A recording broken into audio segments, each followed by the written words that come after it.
आज का शीर्षक है टूटा चश्मा। मोतियाबिंद के कारण मुझे बिना चश्मे के कुछ साफ नज़र ही नहीं आता है। चश्मा चश्मा, पता है कि आपका चश्मा टूट गया है। कुछ समय पहले गुड्डू अपना होमवर्क छोड़कर मम्मी को बताने के लिए भागा। मम्मी उस वक्त टीवी देख रही थी। गुड्डू ने टीवी की तरफ देखा। टीवी में एक परिवार का दृश्य चल रहा था। दो छोटे बच्चे खेल रहे थे और उनके मम्मी पापा उस वक्त घर पर नहीं थे। खेलते वक्त दोनों में से एक को चोट लग जाती है। चोट लगने के कारण खून भी निकल रहा था। एयर कंडीशनर रूम में भी मम्मी के माथे पर घबराहट के कारण पसीने की बूंदें थीं और आंखों में आंसू। दादाजी का चश्मा टूट गया।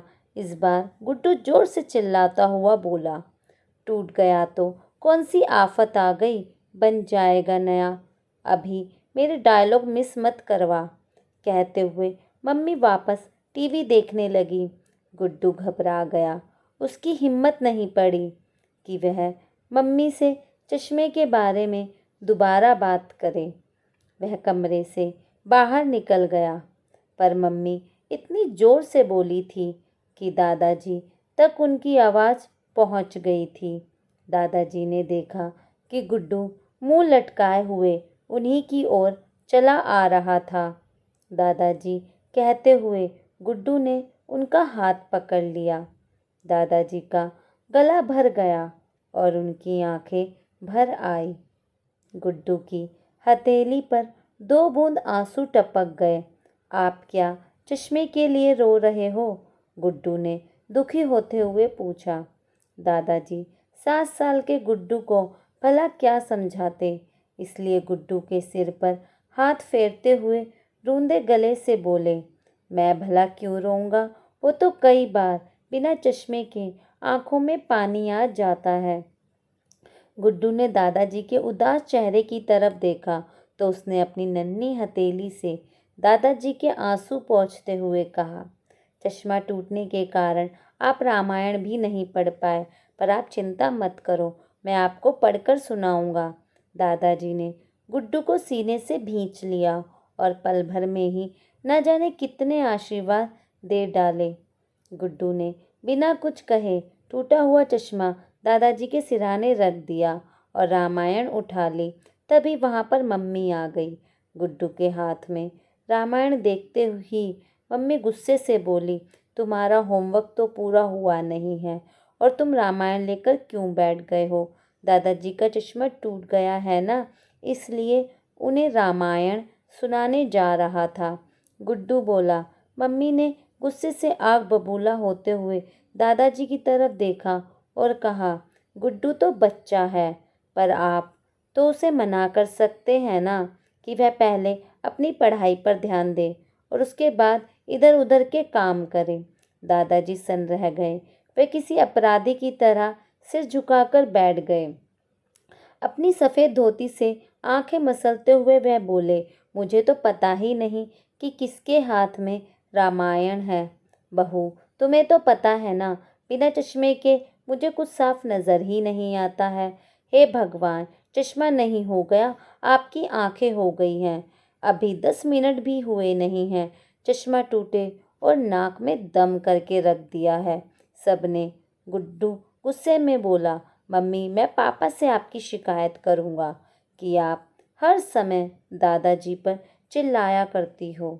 मम्मी ने गुड्डू के गाल पर एक तमाचा जड़ दिया और उसके हाथ से रामायण खींचकर टेबल पर रख दी। गुड्डू रोता हुआ अपने कमरे में भाग गया और कुछ देर बाद ही सो गया। शाम को जब वह सोकर उठा तो उसे बाहर के कमरे से पापा के बोलने की आवाज़ सुनाई दी। वह दौड़ते हुए पापा के पास पहुंचा। पापा ने उसे देखते ही गले से लगा लिया और बोले, देखो मैं तुम्हारे लिए क्या लाया हूँ। गुड्डू ने देखा कि सोफे पर नीले रंग का एक सुंदर सा बास्केटबॉल रखा हुआ था। गुड्डू खुशी से उछल पड़ा। बॉल को देखते ही गुड्डू अपना सारा दुख दर्द भूल गया और अपने दोस्तों को दिखाने के लिए घर से बाहर निकल गया। दोस्तों के साथ खेलकर जब थोड़ी देर बाद वह लौटा तो मम्मी पापा किसी बात पर हंस रहे थे। मम्मी उसे देखते ही बोली, पता है तुम्हारे पापा हमें घुमाने के लिए तुम्हारी मनपसंद जगह शिमला ले जा रहे हैं। शिमला का नाम सुनते ही गुड्डू खुशी के मारे उछल पड़ा और बोला, अरे वाह, वहाँ तो मज़ा बहुत आएगा।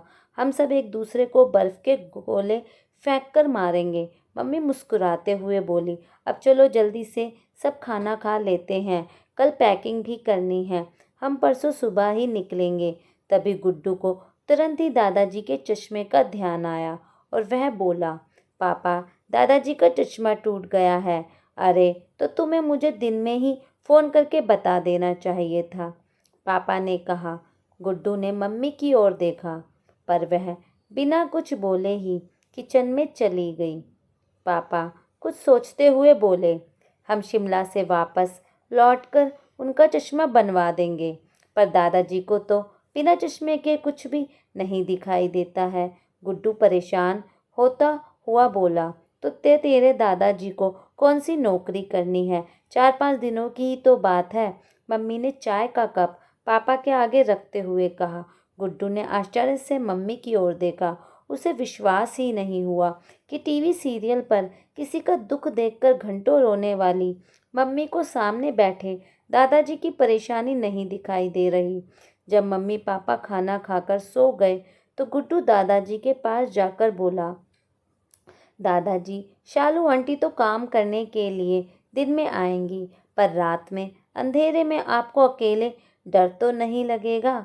दादाजी ने हाथ फेरा और बोले, बेटा, क्या अंधेरा और क्या उजाला, मुझे तो सब कुछ बहुत ही धुंधला नज़र आता है, तो क्या दिन और क्या रात। दादाजी की बात सुनकर गुड्डू से कुछ नहीं कहा गया और वह उनके पैर छूकर सोने चला गया। अगली सुबह जब वह पापा के साथ बैठा था तो पापा बोले, इस बार तुम्हारे जन्मदिन पर हम सब अनाथालय चलेंगे और वहाँ रहने वाले बच्चों को फल और मिठाई बांटेंगे। अनाथालय क्या होता है? गुड्डू ने पूछा। जिनके मम्मी पापा नहीं होते हैं उन्हें अनाथ कहा जाता है, पापा बोले। तो पापा, फिर तो आप भी अनाथ हुए? गुड्डू पापा को देखते हुए बोला। पापा का चेहरा गुस्से से लाल हो गया। वह गुड्डू को चांटा मारने वाले थे कि मम्मी बीच में आते हुए बोली, दिखता नहीं है कि तेरे दादाजी ही तो तेरे पापा के पापा हैं, तो पापा अनाथ कैसे हुए? गुड्डू भर भरा कर रो पड़ा और सिसकते हुए बोला, अगर दादाजी पापा के पापा होते तो पापा कभी भी उन्हें इतने बड़े घर में अकेला छोड़कर नहीं जाते और उनका चश्मा भी बनवा देते, जबकि आप सबको पता है कि दादाजी को बिना चश्मे के कुछ भी नहीं दिखाई देता है। उन्हें अकेला छोड़कर हम सब सैर सपाटे के लिए शिमला जा रहे हैं। पापा के हाथ से पानी का गिलास छूट गया और कांच के टुकड़े चारों ओर बिखर गए। मम्मी ने पापा की तरफ देखा। पापा सिर झुकाए दादाजी के कमरे की ओर जा रहे थे। मम्मी ने गुड्डू को कसकर भींच लिया और बोली, मुझे माफ़ कर दो बेटा, पता नहीं मुझसे इतनी बड़ी गलती कैसे हो गई। दादाजी के कमरे में पापा दादाजी की गोद में सिर रखकर बच्चों की तरह रो रहे थे और दादाजी उन्हें ढेरों आशीर्वाद देते हुए अपने आंसू पोंछ रहे थे। बुढ़ापे में माँ बाप की सेवा करना और उनके खर्चे उठाना बच्चों को बहुत भारी लगता है, लेकिन अपनी वाहवाही के लिए अनाथालयों में दान करते वक्त इनके पैसों में कमी नहीं आती। पहले अपने घर में माँ बाप की सेवा करो, बाद में दान धर्म। सबसे बड़ा धर्म यही है। अगर आप मेरी बात से सहमत हैं तो अपने विचार कमेंट बॉक्स में ज़रूर शेयर करें। जय माता दी। धन्यवाद।